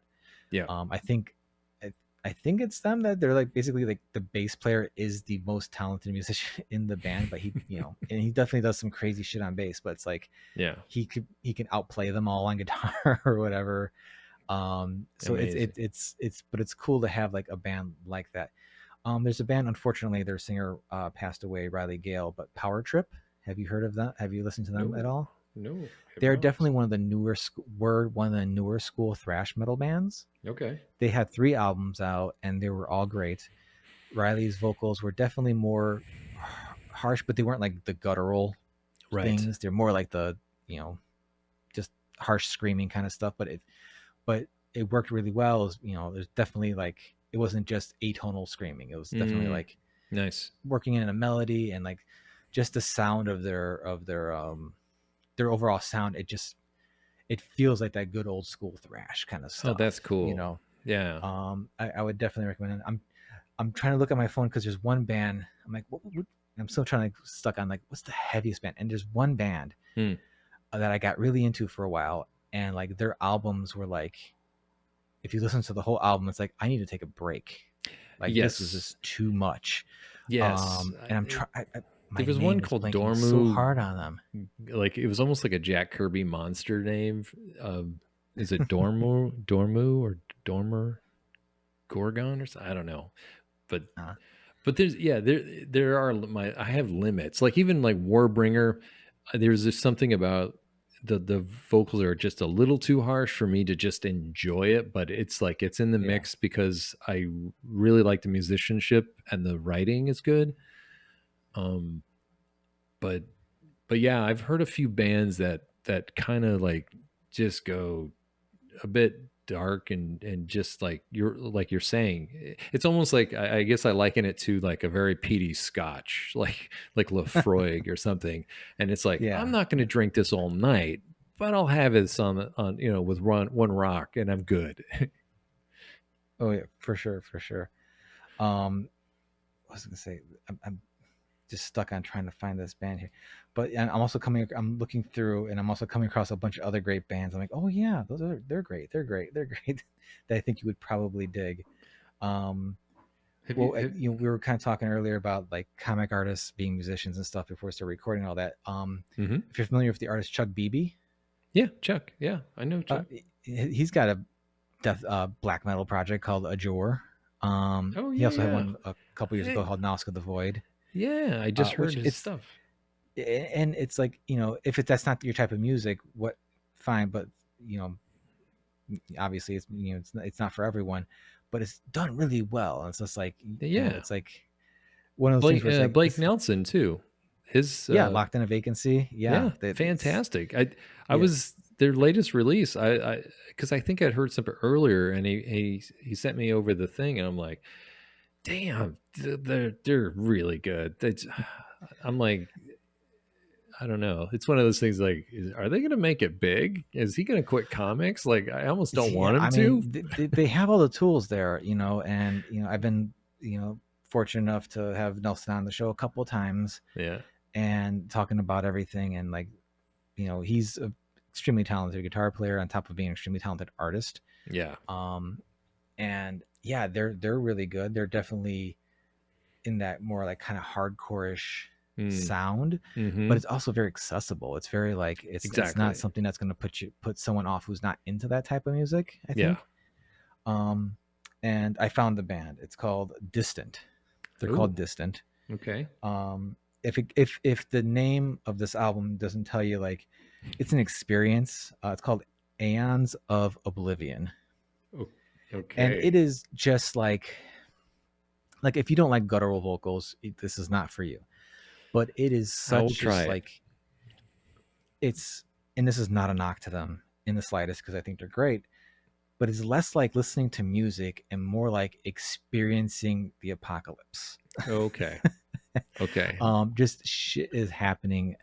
There's so much, like, we kind of mentioned, like, recording productions have gotten so great Mm-hmm. these Mm-hmm. past couple of decades, and so many bands like this, like they're taking so much like production of sound. Mm, And I think a lot of that can be tied to the 2016 Doom soundtrack with Mick Gordon just going ham on mm. big fat riffs and like just movie type sound production within these songs. Um, Okay. and so a lot of bands have taken that and kind of like started incorporating that. So you get a lot more just like atmospheric I was gonna say stuff big happening. spatial Yeah, while relationship. they're doing Okay. stuff, a lot of bands are, you can hone in and you can like, wait a second, is this like a key? It's like a synth keyboard thing, like buried in the mix, but it's kind of there and it's kind of like doing Yeah. something you don't realize, and things like that. And I think it's a great thing. I Yeah. know it can get a little hairy for some people who like live music to be performed live all the time with some things, Right. Right. but sometimes you need to have the laptop with all the other stuff that no one's playing because everyone else is playing the other instruments, Right. the backing tracks and all that. But and sometimes it could be a bit much, but I think it's just cool that that's now a area people can play with, and Sure. with technology, like that's, and just the quality of virtual instruments and things like that, like the barrier to like create stuff like that is amazing. And especially with metal, like you mentioned, like how to find new stuff, and it's just like it's even less like how do you find new stuff. It's like how do you pick something from the new stuff? Because between Apple Yeah. releases, Spotify, or what, kind of same stuff, but then you also have stuff like Bandcamp, Right. where a lot of independent people post their stuff, and there's just like you can find so many amazing things. It's like, how do I pick? How do I have too much to pick from? Yeah. And you remember the days of like you would get an album, and that was the album you listened to for a few weeks or a month or the Yeah. summer or whatever, and that's what you had. But now it's like I can listen to a new album. I can listen to 10 new albums today Yeah. that I've never heard before, and do the Right. same thing tomorrow and the next day. And it's just like, so while I love discovering a lot of new music for the show and trying to talk to people about it, I also kind of stop and I'm like, wait, I really like that album. Just for even right now, when I was looking for the other one, I was scrolling through my recent albums because I know I had one added recently. I'm like, oh my god, that was a great album. I haven't listened to that since I talked about it. Like, just all these Right. things, and there's just not enough. Like comics, there's not enough time to enjoy all of them. And that's, yeah, I think that's really the interesting part about it is that uh time is the currency, and Yeah, we don't have enough of it to spend on the things. yeah, And I think it is, as much as I like the democratization of all these tools so that creatives can get their work and their voice and their brand and business out there, there's too many businesses, too many brands. I mean, yeah, I hate saying it, but there was something to having gatekeepers at one point, and then everybody else would just go and get a regular job. yeah, But at the same time, gosh, you really do feel that we have such a short time on this planet, and you want to spend it wisely. And so yeah. I guess it's okay that there's an algorithm that sort of, curates the music to your lives, Hmm. but man, hopefully you can get on and do other things that are more about living and less about consuming. I definitely agree with you on a lot of that. I think my own personal main takeaway with it is that, you know to an extent I agree with like the fact that like the barrier entry to like put stuff out is maybe a little too low. And that's not to say that like I Mm, want people to not be able to make their thing. yeah, I think I kind of think like it's too easy to put out a thing without really working it to where it's the true. best thing it could be. I'm guilty of that myself, Mm, where it's like, oh, I can easily put together a song. Like when we're done recording here, hmm I could sit down, I could slap together a song, whatever, toss it up with DistroKid, and then it'll hmm be on Apple Music by Friday. Like, Amazing. and it's like, that's Jeez. amazing, but it's also like, should I Wow. do that? Should I really Wow. do that? Like, Is that going to um, be the next Dark Side of the Moon, or Kill 'Em yeah, All? yeah, Like, or just another, twig in the fire that's just going to right. get burnt up and no one's going to see it. And you know, I want people to have access to tools they can have to create. I think it's just we're losing a bit of that initial just uh Integrity. first step of just like, Mm. not there's too many like first drafts getting out there, I think. Exactly. And again, I'm Exactly. guilty of that myself, Right. 100%. And algorithms are great, Hmm. but I think there's also the problem is when people rely on the algorithm. It's like you can't Right. rely on it because it's not random. It's not going to really try to push you to open up your horizons. It's going to push you in the direction of where it thinks you're trying to go with this one band, because you could say, oh, check out this band if you like this band, and but the reason you like this first band might not be the reason why they're suggesting this other band to you. Right. Or and that could be a good thing or it could be a bad thing where you're like, well, I don't like this, and then you move on to something else or whatever, or you just get stuck in a skip cycle. You Right. just skip, nope, Right. don't like this, skip, when you could Exactly. just be enjoying things. And it's difficult, it's very hard, because option paralysis is a thing with all things these days. Yeah. you know Yeah. um I, th- you know I think too, uh like with being a creative, is that, and I don't know if it's a generational thing. It in terms of like the belief that you have to sort of beat something to death and then mhm, redo it and do it again until you've I don't know, like it has to be molded into something, as opposed to I have tools that help make it a thing. And there's yeah. something about this maximum effort, seeking integrity. And I think that's why it takes me so long to produce the work that I do. Like if I'm doing a graphic novel, the shortest time I've spent on a graphic novel of any length has been maybe 9 to 10 months. And that was, I don't know why, it just sort of came together, and that was unusual. And I almost didn't trust it because I'm like, the one Mhm, before that was 3 years. And then, there yeah. was another one that took 7 years, and so on. And it's just like I see a lot of comics or a lot of films or movies or streaming things that had a high concept, and then once you get in about 30, 45 minutes, it's like, oh, okay, that's the conceit, and I'm just kind of waiting for it to be over. I'm like, I gotta go make something, because this is. Yeah.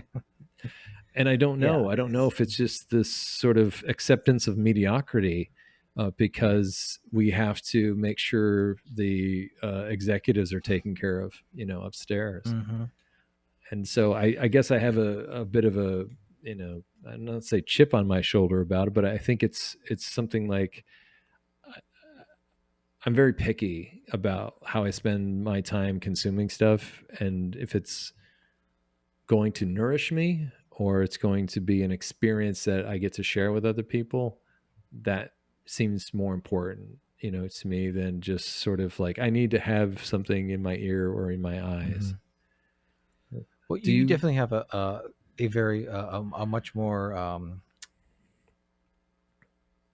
you have a closer experience with this kind of stuff because you've done work in video games and films and things like that, where you get to see just you know a lot of the cracks Yeah. in places, and you know my brain keeps trying to sum up this conversation with just like that the quote from Jurassic Park.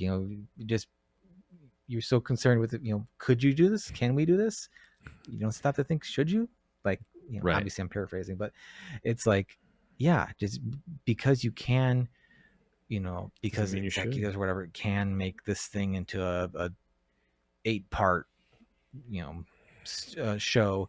Like, should you have though? Like, when it's really, Right. it's like maybe like 3 episodes of actual like good stuff, but you want to, you make the thing more, and you Yeah. know, and I'm far from saying that good things can't be done quickly, because I some great, agreed. Like, Black Sabbath wrote Paranoid in almost the same amount of time as it is to listen to the song, oh my you know, god. because they needed to fill Wow. that extra space on the album. It's Great amazing. things can happen in short periods of time, Right. but it's just more of the, you know, and I think a lot of it does has to do with, like, especially in comics, like the pressure of always having to show you're doing something. Sure. You always have to, Sure. like, oh, I'm working on this. I'm working on this. I'm working on this. Here's a panel I'm Yeah. working on. And again, I am fully guilty of all this stuff myself. Hmm. And you get so concerned with like having to get the thing out because you don't want to become irrelevant Yeah. because you Right. haven't got a thing out. When the reality is that's that's just not the case, because Yeah.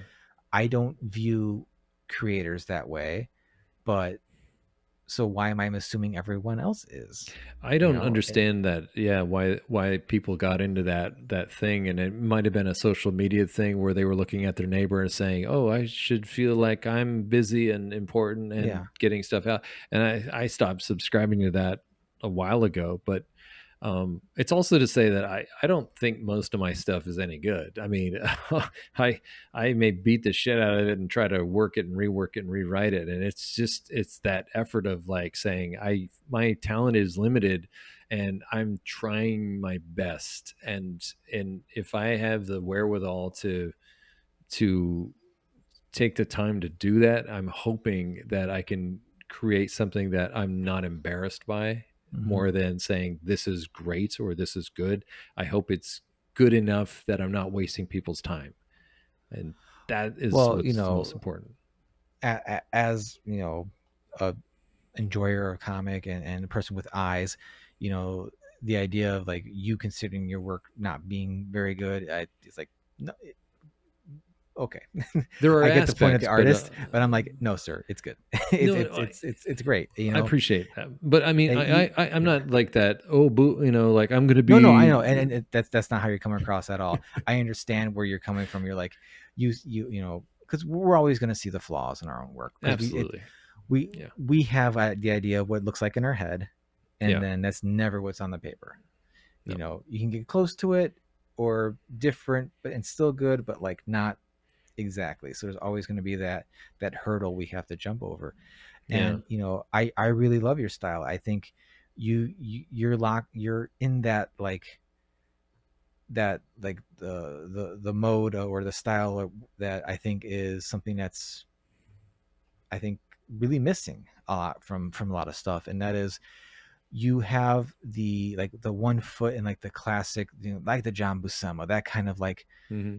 fluid, brushy kind of just lush kind of work, but it's also very modern. It fits right in with any other comic on the stands, and your work reminds me, it's not a one-to-one at all, but a lot like Ryan Kelly, Mm. who's fantastic, and you know you Good guys dude. have Yeah. that where it's just like someone drew the shit out of this, like Yeah. just that vibe, that feeling that comes off the imagery. And I think that's um and especially with your YouTube channel, Beyond the Process, where Mm. you give a lot of great information, you show a lot of great techniques and all that. And we've been talking for quite a bit, and I want to touch on that before I got to let you go. Okay. Is what was kind of like the impetus for you to like start up Beyond the Process and kind of like start showing these things and kind of examining these things for everybody? Well, initially, it was, to be honest, the process was a channel that I started when I was trying to get my Kickstarter going, and it was for a book I did back in 2017 called Brawn, which is this sci-fi book that I had put together, and I was trying to do a way to sort of soft advertise it by showing the characters and doing demonstrations of different inking techniques and drawing techniques with those characters. And then I did that for maybe a couple years. Then I noticed that the video views were kind of flatlining and plateauing. And so I just was kind of like, okay, I need to really focus on becoming a better artist. I wasn't happy with where things were going. And I felt like my career or whatever was tanking. So I'm like, okay, I'm just going to set that to the side. And then a really good friend of mine, Lance Laspina, contacted me, and he was talking about starting up a YouTube channel or a podcast. And he's like, "Hey, do you want to help me with it?" I'm like, "Yeah, let's talk about it." And he went away and did a lot of research, and then came back and said, "Hey, let's do it. I have all this information." I'm like, "Okay." And then I just thought about starting over from like 0 subscribers and thinking, God, this is going to take forever to change into something. So I said, hey, why don't we just use the channel that I have? I've got a lot of subscribers. And this was essentially the themes that I was talking about. Let's just sort of expand it and bring in guests, and start interviewing people, because we both really love asking questions, because we had worked on this documentary about Frank Frazetta back in the early aughts, and so we both had a very similar vibe. We were are similar in our execution and our reliability, so we knew how to work together.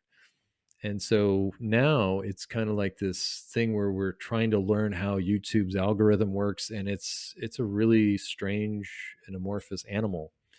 Um, but for whatever reason, I went back to inking, and he put a lot more pressure on me to be more instructive about the stuff. He had a very good sort of idea around, like, hey, don't waste people's time. Tell, instead of just showing them stuff, tell them what they could get better at, or how you are thinking while you're doing it. I'm like, okay. And so I started doing that, and things started picking up again, which has been really good. Some of the interviews have been really amazing. I love talking to people, but those aren't doing as well. It seems like YouTube's a very binary, very linear kind of thing. And so it's like we're trying all kinds of weird and crazy stuff. But he is focusing more on the storyboarding aspect of things, where we both have storyboarded and that sort of thing. But what he brings to the table is he's got a background in film school, and so he's kind of breaking it down and just really saying, look, if you're a comic book artist, you're probably not making a living doing it. I mean, 90% of the people who are drawing comics or drawing comic art are not making a living drawing comics per se. And I'm just making that number up, but I know a lot of people who are not making money. Uh, so, but you could make money doing storyboards, and it's still the same kind of discipline. It's just different language, a little bit different language, and he's kind of walking people through it. And I think we're going to keep growing that channel in that direction, and we're going to offer tools to help people get better in that craft. And that's kind of the where we're hoping this journey continues. That's Um, awesome. Yeah, uh, it's not. I don't think you're far off from that estimate about people, in comics, making their living from comics. It's very difficult these days, yeah, um, and it kind of harkens back a little bit to the barrier entry thing, where it's like it is easier to get your comics out. That's a plus side, right, but the downside is, getting paid for them is an uphill battle.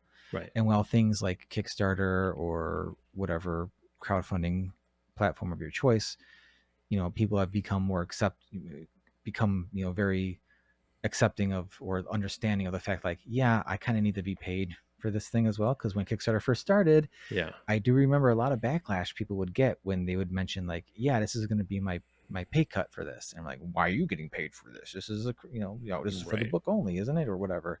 right, And now, thankfully, I know people for a fact who, like, they want to make sure you're getting paid. They want to make sure that the creative teams are getting paid. yeah. But that's such a small portion of it, and it's never what anyone would actually work, because if we actually put down the hourly rate of what we're doing, Oh boy, it's the bad time, man. there would be no comics and nobody buying. They Yeah, wouldn't be yeah. able to But afford I them.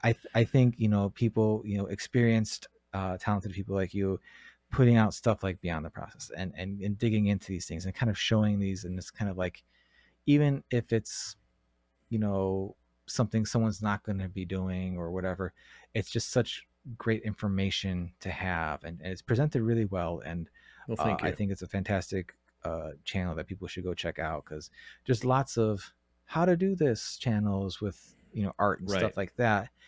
And I think a lot of them are maybe either like too much with Sure. things, or they're like too sparse, or they're like, Right. it's kind of like the joke of, like, how to draw this. You draw two circles, and then draw the rest of it. Right. Right. It's like, Exactly. and there's a really great way of just how, you communicate your information, and all that. And I think it's definitely worth someone, people checking out and all that. Um, Yeah, and I even don't our want to keep you too Substack, much. go Yeah. ahead. No, I was gonna say I don't want to keep you too much longer. No, no, no, that's Um, okay. so is there certain projects right now you're working on that you like to bring up, or just have everyone go check out the channel and. Well, they can check out the channel. I mean, we do have a Substack that is accompanies the channel that adds like even more broader context to learning as well, Mhm. and that's just Substack beyond the process. And as far as other projects, currently I'm working on some pitches at the moment with some different writers and seeing what happens with that. uh, yeah, I mean it's been an interesting season because Mhm. as with the advent of AI, most of our freelance has sort of like dwindled down to a crawl. So that's been very interesting to see what the future holds in terms of freelancing. But uh, Yeah. but yeah, you know, you just try to figure things out and hope for the best, and find other Yeah. avenues to make money. So. Mhm. We don't have enough time in the day for me to start going on AI rants, and I'm sure Oh yeah. you have a much deeper opinion Uh, from your I don't perspective know. I'm uh, more about on how much it traditional tools. sucks. I'm like, anything you can copy, if it's probably going to be all pixels, I'm going to go sculpt and paint some shit. So, Yeah, yeah. and that is that is one thing I do appreciate of your work as well, because you kind of experiment with everything. You have mixed media stuff, you Mm, have just straight up pen and ink, you have digital stuff, and just the ability to kind of like play with all those and do things like you know and that's kind of one of the things that when I was looking at your site and all that stuff, like what, it's you just you're one of the guys who's like you can kind of do everything. you yeah. know there's Yeah. or at the very least you're like, I'll figure it out, like Right. because you've got so many skills and so many different mediums of things, and different types of work you've done, from storyboards to writing and directing and making comics and all that, that it's just like and that's, I think, one of the strengths of certain creatives that people don't I think take advantage of enough, or at least acknowledge enough, I should say, Uh, is the fact that there's people who are like, I may not know how to do this exact thing, but although the stuff I've done, like, I figured it out, I'll figure this out too, and you just go yeah. in and you attack it, I'm part of that DIY generation, man. It's like if yeah. you want to do stuff, you got to figure it out. I mean, Yeah. I mean, recently, just not to drag this on a bit, but Oh. we just shot a Super 8 film, and I've been doing more lighting and grip work with a buddy of Hmm. mine, and it's just a lot of fun, and Yeah. getting to act and do all that stuff, and it's just like, hey, we're getting better and better. This is like the second film we've done in the past couple of years, and I don't know, it's just been a lot of fun just being able to sort of say, hey, I can take these foundation skills and apply them pretty much anywhere. It's just a matter of overcoming the tool or figuring out how does this tool work, Yeah. you know so. Yeah. And I think that that spirit you have of just like, I'm going to keep pushing, I'm going to keep doing things, I'm going to keep just excited to learn new skills Yeah, and develop those skills. And I think that's one of the reasons why the your channel to me is like so accessible and so useful for people. And it's been great chatting with you about all that, because I feel like that's something that people kind of don't necessarily, that people don't recognize or try to do or understand, but like that's something like you never get you don't have to get tired of doing that. You don't have to get tired of trying to learn new things or push right. yourself in other skills. You don't have to just do comics for the rest of your life just because you love them and you want to make them, because you can find other great creative things to do that kind of scratch the same itch and all that. And That's it just true. makes whatever else you're doing that much better, because you have a much more rounded creative experience and background to go from. So you know do as Shane does. Try to live the most interesting life. That's all I can say. I'd rather be the jack of all trades than the master of one. Yeah. That's just my personal opinion. Yeah, Um, and I agree. granted, it's again it's personal opinion, but that's just kind of how I look at things myself. Because it's more fun. It just seems more fun that way. It is You know. fun. It is fun. You You know. get, yeah, You can bend a lot easier without breaking that way. exactly. That's a really good way of putting it. Yeah.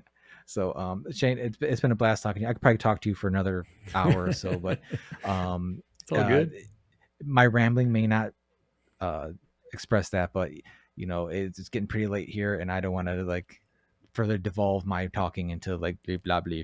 So, No worries, man. but no, it's in all seriousness, no, it's been a blast having you on. I'm definitely gonna have to have you come back on again. Oh, appreciate it. Yeah, We can chat more. Bring some other people on and kind of have like maybe a little roundtable, some stuff. It would be ooh, fun to do, I would think. that'd be cool. But yeah, now is the time to let everybody know where they can find you online. Well, they can go to shanewhite.com. Beyond the Process, obviously, on YouTube. And that's probably good enough. I've got too many sites to even mention. And yeah, they're all in a state of flux. So, I'll make sure as many as possible are listed in the show notes. Everyone, please go check out Shane's stuff. Check out Beyond the Process. No matter where you at with your art journey or whatever, look through the videos. There's going to be something fun, especially the interview. You mentioned interviews not having as many views, and they're really good. And with really smart, talented people, yeah. like that, you can definitely learn things from. That you can definitely help you out. So, go check out all that stuff. Once again, Shane, thank you so much. Yeah. Thank you, Don.